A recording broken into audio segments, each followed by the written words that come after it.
Finally তোমাদের জন্য আরও একটা ব্লগ নিয়ে চললাম। আমার মেয়ে ঘুম থেকে উঠে বায়না করছে, মা বাবা কই। বাবা তো কাজে চলে গেছে, মানে আমি কাজে চলে গেছিলাম। এরপর বলছে যে বাবাকে ফোন করো, ফোন করে বলছে বাবা মেলা যাবো। ওই জন্য আমি কাজ থেকে তাড়াতাড়ি চললাম, এবারে আমরা যাবো মেলা। রেডি হয়ে গেছি মেলার জন্য, এরকম রেডি হয়ে গেছে।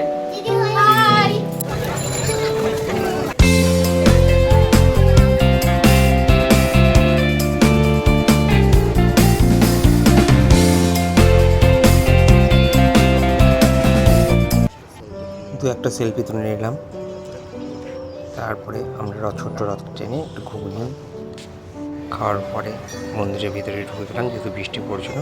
এরপর মন্দিরের প্রসাদ নিতে লাগলাম, আমাদের পাড়ার ছেলে রাকেশ। এরপর দেখছি পাশে প্রজেক্টটা লাগা আছে, যেখানে শ্রী জগন্নাথ ধামের সব পুজো আরতি দেখাচ্ছে। এটা কত উপচে পড়া ভিড় নরেশ্বরী মন্দিরে। একটা গাড়ি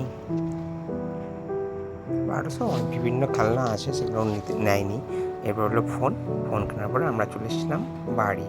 টাটা, নেক্সট ব্লগ আবার আসবে শীঘ্রই ব্লগ।